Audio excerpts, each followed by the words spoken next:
Once again on Wall Street, NASDAQ up 16 points, the S&P 5 points higher. More on these stories at townhall.com. The following is an America Matters media production. The views expressed do not necessarily represent those of the station or its advertisers, although we think they should. But that's the opinion of America Matters Media.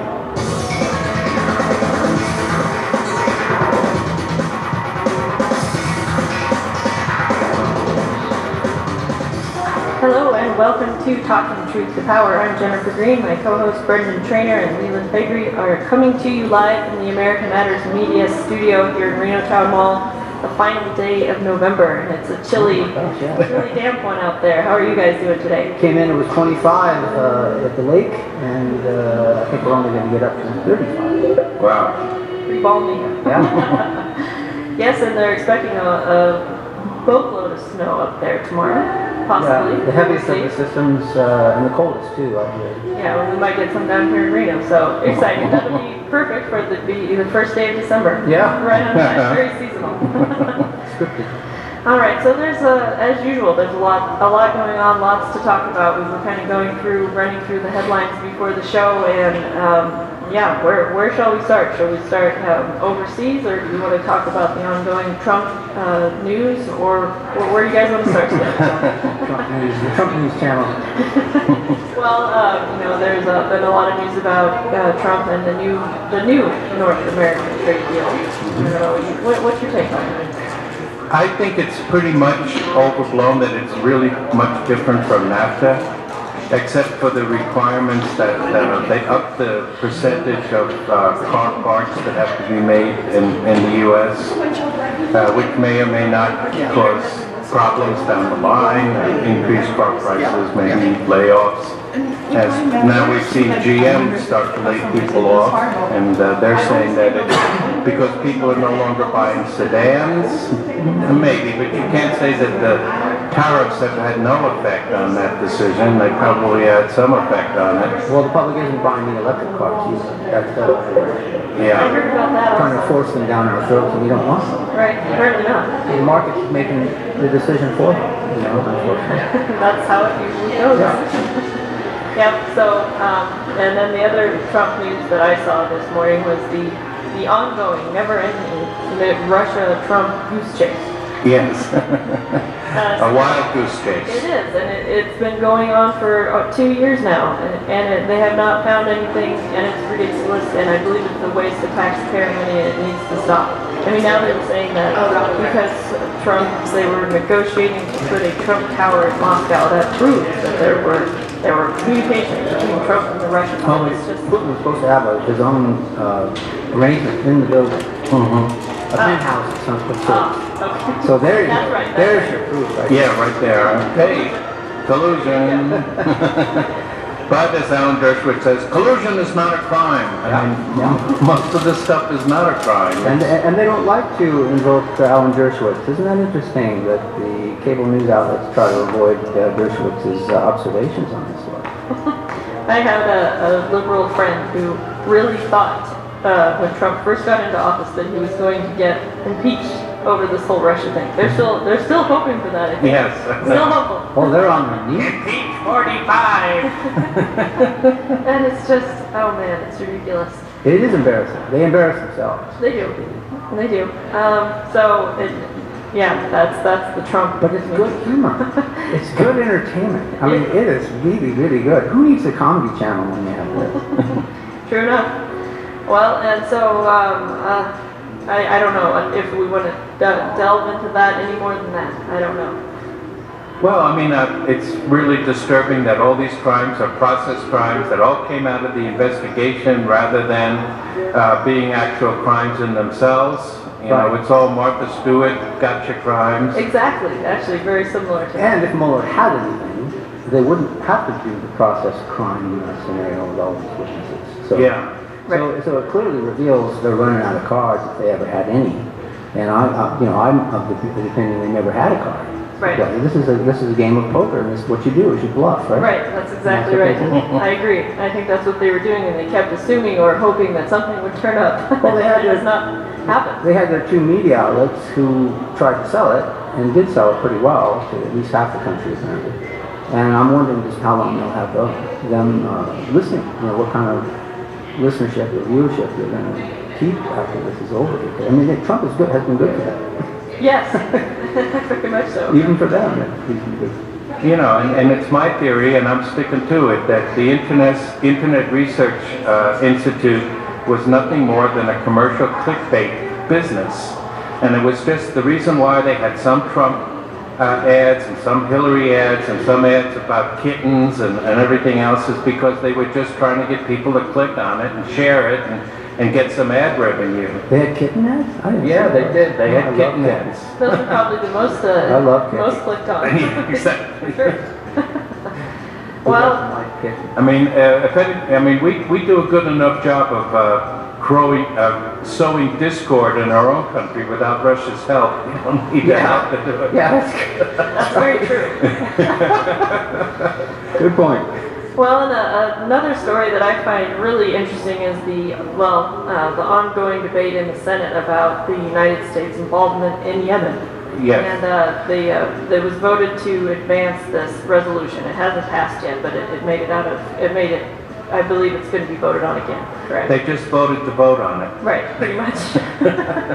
So, I think that I tend to favor that we need to be out of the Middle East. We should not be involved in this.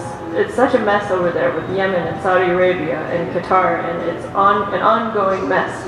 And Mike Pompeo had an op-ed in the Washington Post trying to make the argument that we are involved in supporting Saudi Arabia for national security, and that Saudi Arabia is fighting Al-Qaeda for us in Yemen, which is, I think, ridiculous, and that needs to stop. We need to get out of this ongoing mess. I don't understand how you can make an argument that Saudi Arabia is a partner for us in the war against terror, when, look at the official story of 9/11. All the hijackers were Saudi Arabians. Yes. It's ridiculous. None of them were Iranians. No, and that's the big push, is that they're going to protect us from evil Iran, and Iran is basically the new Hitler and wants to take over the world. But to compound the fallacious approach, foreign policy approach there, is we went into Iraq. Yes. We were better off going to Mexico. Agreed. This is very true. It made more sense.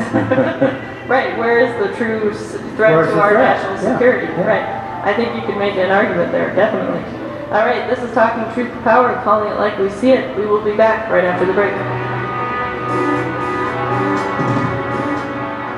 Hi, I'm Hero Marshall. This is America Matters Media on AM 1180 KCKQ, a loaded broadcast station. The power of radio since 1967. Are you shy and don't want to talk on the air? Text us your questions or comments to 775-237-2266. Hello and welcome back to Talking Truth to Power, Reno's Freedom Talk Radio, with our co-hosts Jennifer Green and Leland Faegre.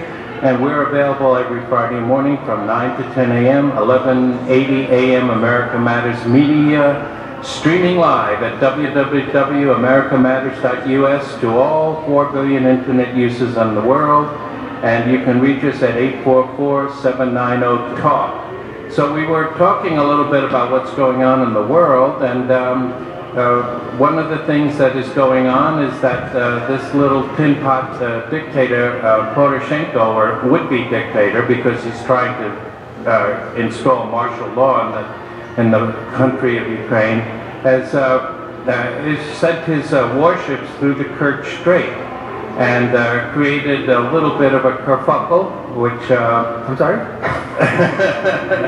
a little bit of an incident that has not succeeded in gathering much world support, except among the neocons in America, but which has caused Trump to cancel a formal meeting with Vladimir Putin at the G20 summit. So yeah, the neocons and the liberals who they just love to jump on the war with Russia bandwagon. I had to chuckle that the Ukrainian president was out warning of, quote, full-scale war with Russia. And I started thinking to myself, who is going to have this full-scale war with Russia? Are you, sir? Well, in the Ukraine there? Or? He's our boy. He's been there since the CIA installed him. So I guess he wants us to have full-scale war with Russia. Yeah. Really? Really? We'll bring NATO in and everybody's happy. Yeah. And you know, the Ukraine and Syria were two prongs of Obama's CIA's foreign policy, to create the coup in the Ukraine and to send the weapons into Syria and arm the jihadis. They were both part of Obama and the CIA's program. And unfortunately, Russia has intervened in the Syria, and they still hate him for that. I saw Juan Williams talk about how bad it was, and Russian aggression all the time, And Russian looked like the only adults in the room in both of those instances. Yeah, absolutely. And remember the good old days when we loved the Russians? We fawned all over them. We didn't even want to kill the Rosenbergs. Remember that? Those are the days, boy. I want those days back. And the jihadis lobbed chlorine gas into Aleppo and injured at least 100 people. And somehow the mainstream media seemed to miss that story. I haven't heard a word of peep about that. No, because it came from them, and it did not come from the Syrian government. It must have been really obvious. They couldn't pin it on Syria at all. Well, exactly. Yeah, it must have been pretty obvious. So it's like, well, nothing here, move along. Nothing to see here. The landscape painter. Yeah. Exactly.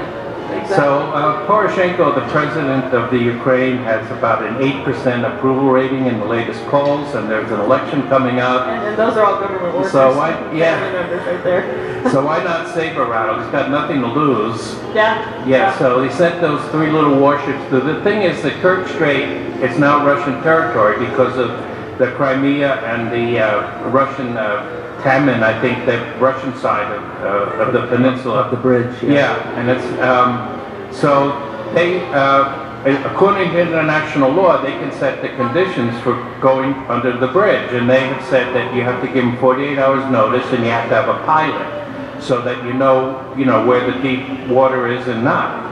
And the Ukraine apparently did not do any of those things, sent the boats in, and there's a video of the Russian ship kind of nudging the tugboat. I mean, they didn't ram them, they just kind of nudged them. Maybe those... Have you asked the tugboat about that? Yeah, I mean, maybe the 6 sailors, there's a dispute about how many were injured because of the ramming. They may have fallen over or something, and I don't think they were shot at all. And so Russia's treating them like delinquent kids that went into the neighbor's yard to steal apples. And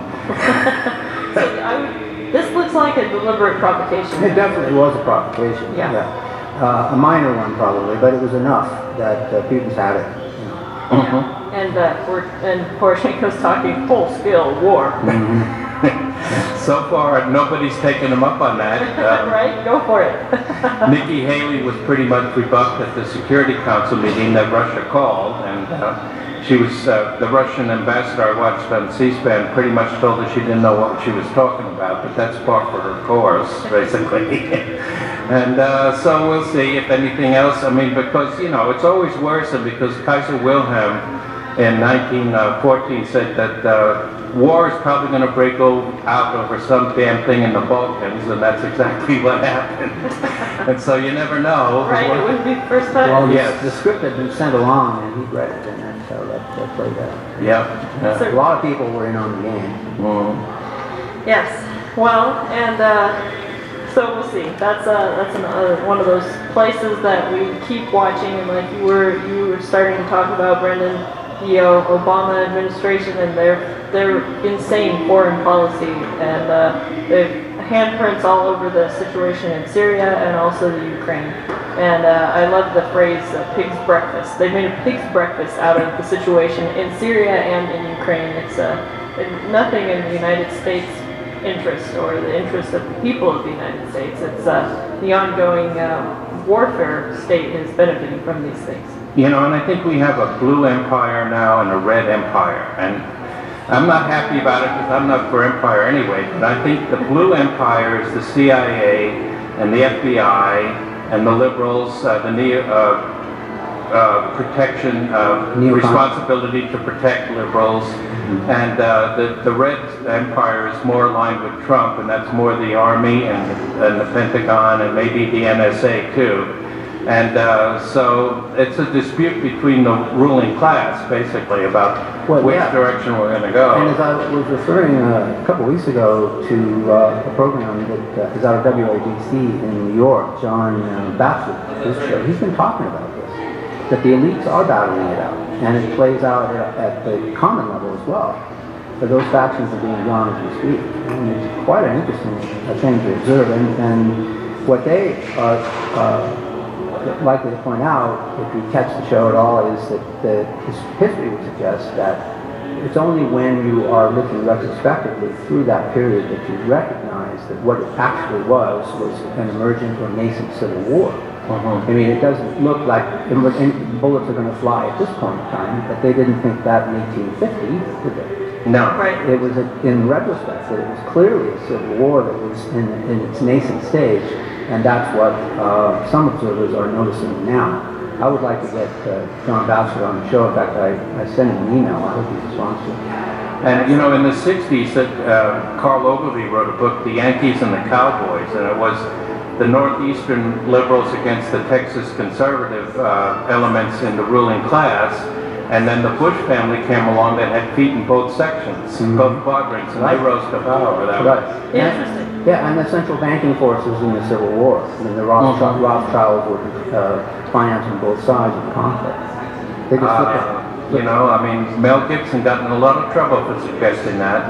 Yeah, but I supported him for that. Yeah. Well, and I think that's really an interesting theory, the red and blue empires. And like you said, we're against empires here. At least I know, I feel like the people lose in both of those. Oh, sure. Neither of those empires are standing up against the welfare state or the warfare state. But empires never end well, so No, they don't. we just have to wait them out, and they will die of their own accord. Yeah, and I mean, I feel like it used to be that you had the liberals were for the welfare state and against the warfare, and then the conservatives were for the warfare state and against the welfare state. Not anymore. That was in the days when they loved the Russians? I think it might have been. One side loved the Russians, and now I feel like both sides are supporting various aspects of the warfare and welfare state. So the people are losing out either way, all the way around as usual.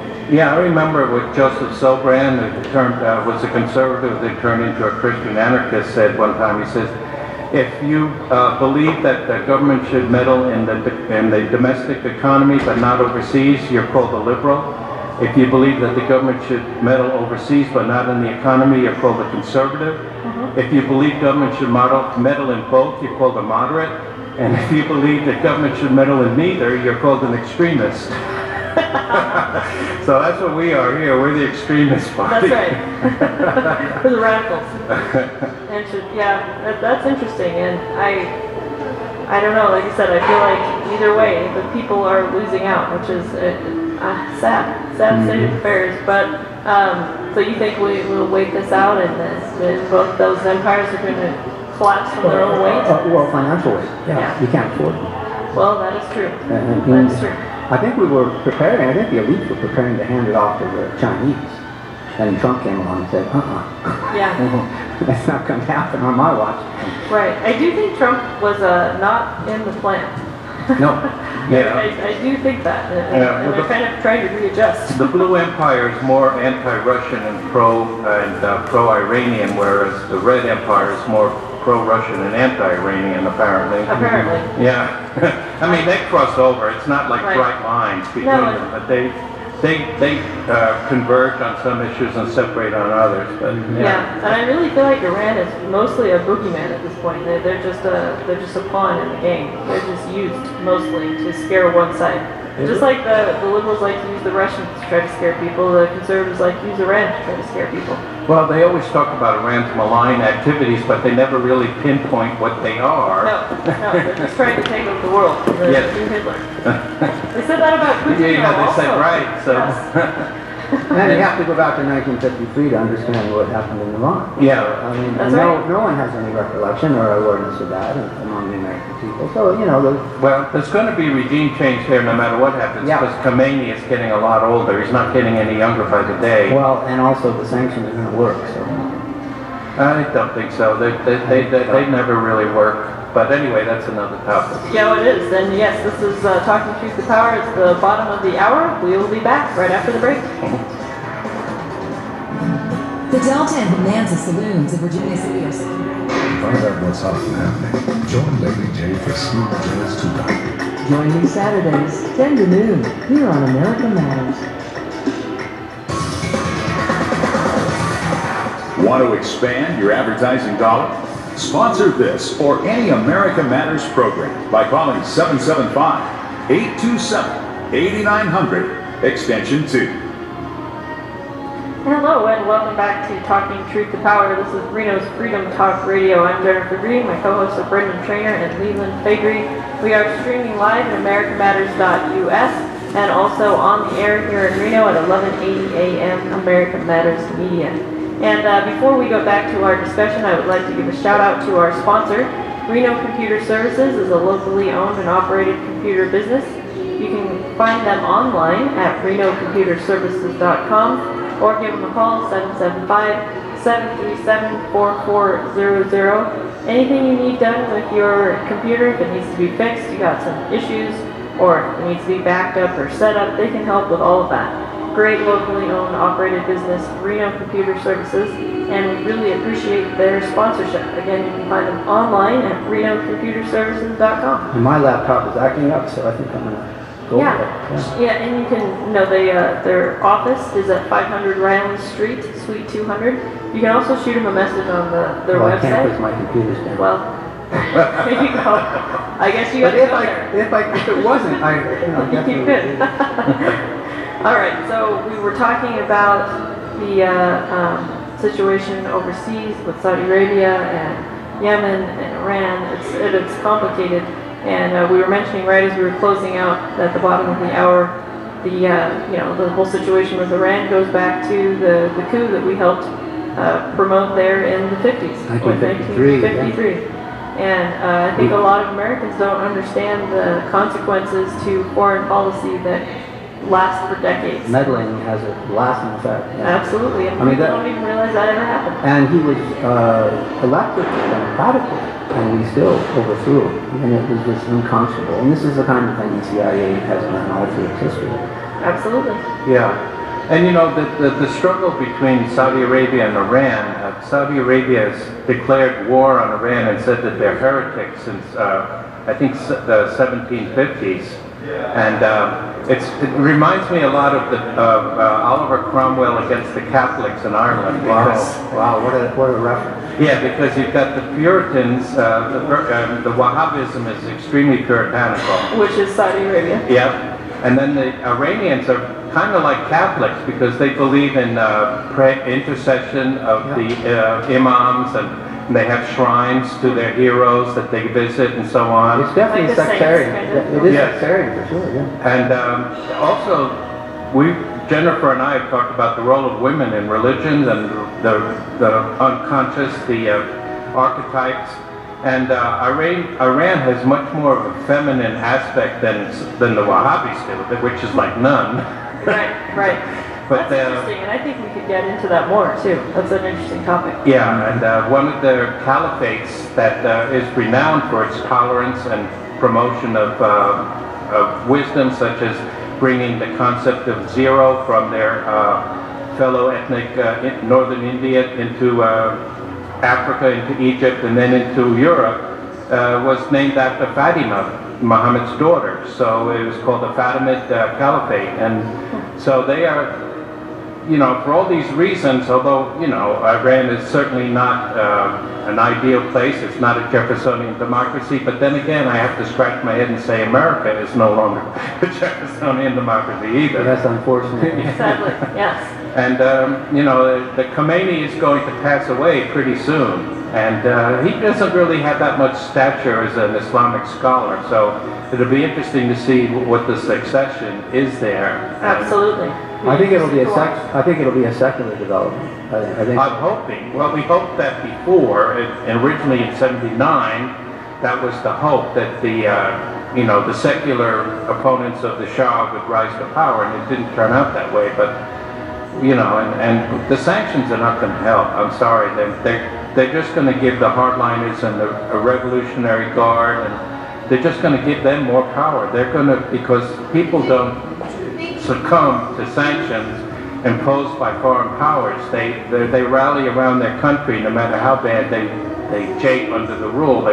They tend to rally around and get patriotic when you're being sanctioned. Yeah, I think that's generally true. I just think this is the exception to that rule. I think we're going to see it play out, but we'll see. We shall see.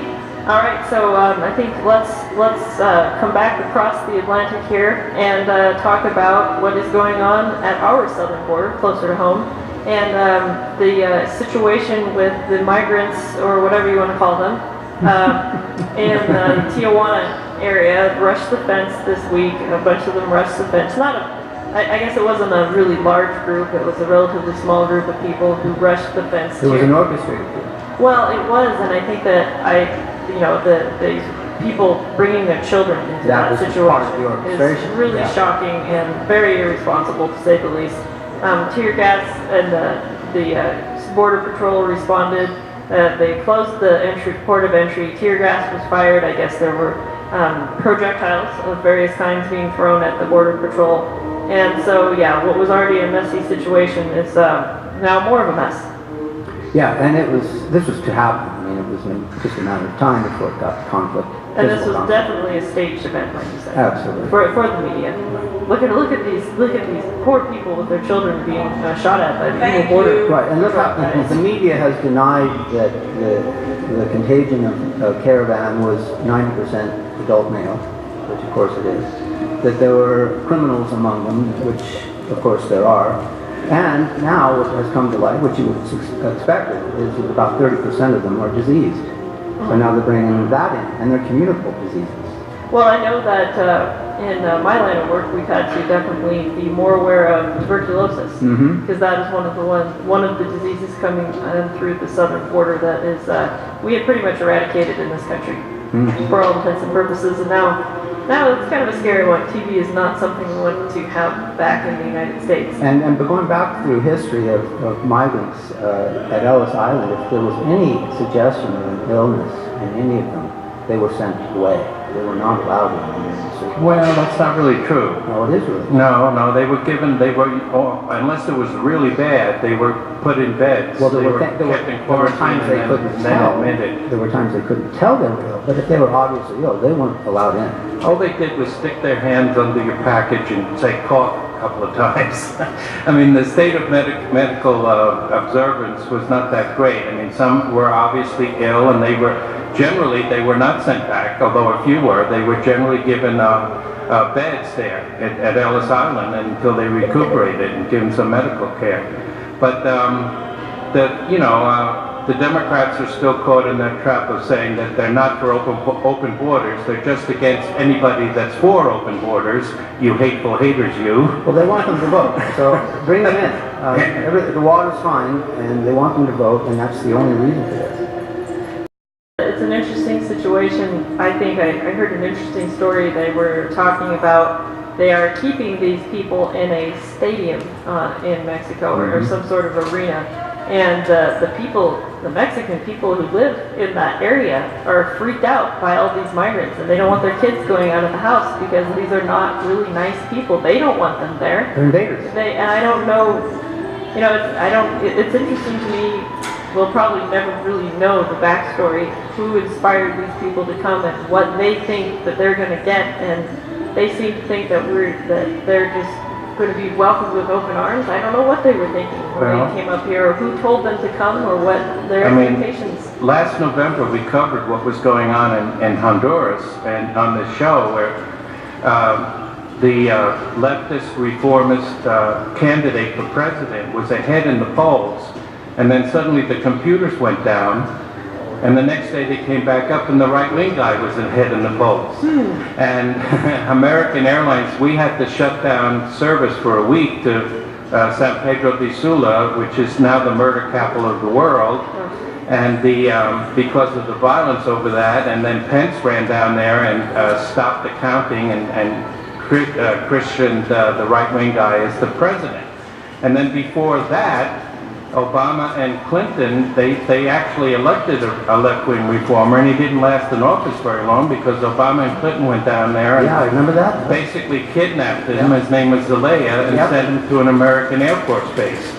So to say that we have no role, I don't know whether Noam Chomsky said we're primarily responsible, but to say we have no role for what's going on down there is not just not true.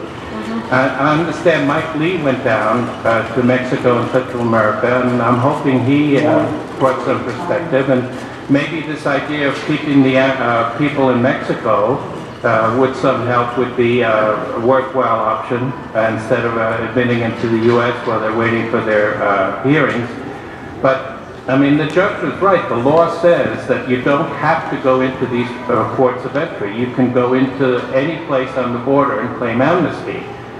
Well, there's a contrary viewpoint on that. I'm not sure where that is, but I want to address the original origins of this and causation of the migrant worker coming up here, because they are chasing a better life. Clearly, that's what they're up to, and it's easy to find those people. But this has a globalist footprint. This is Soros. It does, and I checked into one of the, I'll look it up again, one of the guys who was, I believe, responsible for funding this, and it does go back to Soros. I will double check into that on the break that we're coming up to, but this seems like another orchestrated event that we have going on, and like I said, I don't know who recruited all these people and what their expectations were. Well, you remember Hillary's comment a couple of years ago, and she was speaking privately in Buenos Aires, I believe, and she spoke about a hemispheric order in which there were no borders. And that's the design of the elites. They don't like borders. You can't have a new world order with nation states. Well, Ronald Reagan said almost the same thing. Yeah, because he was in them. He had 100 members of the CFR in his administration. Aha, there we go. There's so much we can dig into on this stuff. All right, this is Talking Truth to Power. We'll be back right after the break. Our yard's a mess, and a family is coming over soon. This is America Matters Media on AM 1180 KCKQ, a Lotus broadcast station, the power of radio since 1967. Unable to listen to the whole show? A recording of today's program will be available later today. Visit americamatters.us and click on the podcast link. Hello, and welcome back to Talking Truth to Power. This is Brendan Trainor, I'm an award-winning writer here in Northern Nevada, and my co-host is Jennifer Terhune Green and Leland Faegre. And we've been discussing a lot of different topics today. What do you think we should go off on and solve the world's problems with next? Right, we're down to one final segment. I don't know if we wanted to discuss the situation on the Mexican border any further. The group, I just looked it up, the group I was referring to is Pueblos Sin Fronteras. Right. Who have some interesting ties, and they are part of the, I think they're part of the front group orchestrating some of this stuff going on down there. Yep. Well, I think we may have seen peak Soros. I mean, he's not doing very well lately. He's been kicked out of Russia. He's been kicked out of Hungary. Yeah, I saw that article from Ron Paul the other day. Yeah. And so he's losing credibility pretty rapidly, but you know, he still has his billions. So persona non grata. Yes. In the New World Order. Yes. However. The only other, notable thing that I wanted to talk about is that we had 3 U.S. servicemen killed in Afghanistan, and for what? For what? Exactly. One Marine, 1 Army, and 1 Air Force. An ungrateful population. Right, and exactly. I agree with you. For what? Why are we there? This is the longest running engagement in the history of the United States. There is no reason for us to have American forces over there being killed. So now we have 3 families bereaved. For what? It is a shame, and it needs to end. And this is something to me it's worth bringing up every time, because we need to bring these guys home. Yeah. Especially there. I agree. I don't know if anybody knows why we're still there. How dumb are we that we would take that over from the Soviets of old? And, one theory is that we're there because of China, and we're there to stir up trouble amongst the Uyghurs in China, the Muslim minority. And another theory is that we're there because Poppy trade. yeah, the poppy trade.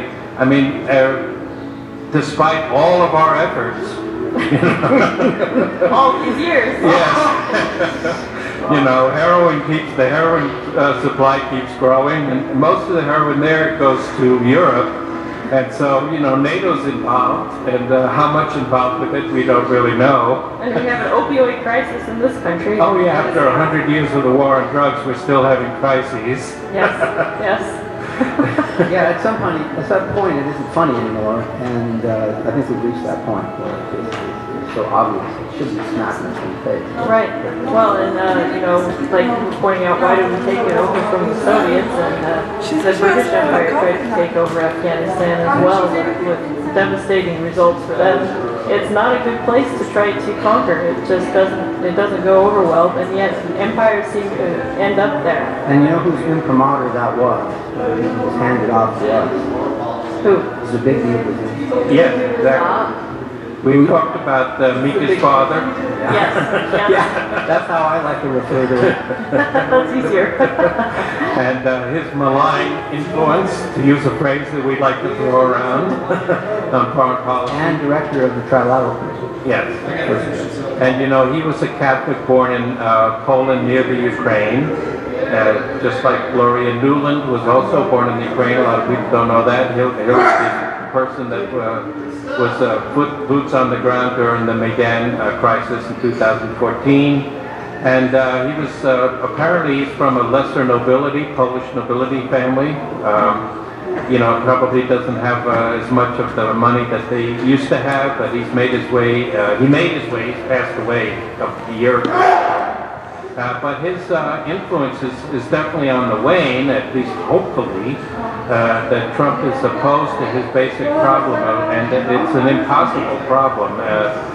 We're not going to be able to dominate Eurasia. It should be painfully obvious to anybody now. By now. Yes. And the Washington Examiner actually had a good article or op-ed that I read this morning right before I came here. I think that you know, it's about time that we recognize that we have a multipolar world, and it should be, instead of, you know, the BRICS, which is Brazil, Russia, India, China, and South Africa, we should have the U.S. BRICS. We should have the U.S., Russia, India, and China. We should have a summit there and get all of us together, and the U.S. is going to recognize that we are first among equals, because we are, you know, the richest country in the world in many metrics, although we're, you know, we obviously have a poor foundation at this point because of all the runaway spending and debt, but we're still the world's strongest economy, and we will be for several decades at least, and we should be laying the groundwork for a multipolar world and not insisting that we have to rule the world, and we have to be involved in everything from the Kerch Straits to the South China Seas, to Syria. That's the direction of Afghanistan. the Trotskyite neocons. They're not going to let go of that model. They love it. They live for it. Well, you know, we elected Trump to try and do something more than I think he's been doing. Yeah, but I'm not sure that he's capable. I think the entrenched bureaucracy and the entrenched deep state is precluding that option at this point. So I'm hoping that a second term will afford us, I say us because, you know, we're on board with the same agenda, that can happen at some future point. That would be nice. It would be, but second terms deteriorate Yes. a lot. Yeah, but this is no ordinary administration. Well, hopefully, you know, fingers crossed. I'm still waiting for them to drain the swamp. Yes, I know. Well, that swamp has control over him at this point.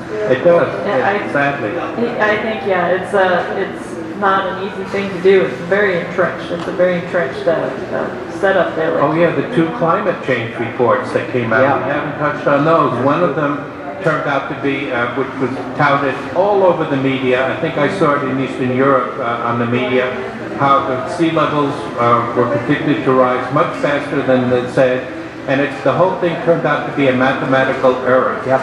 Yep.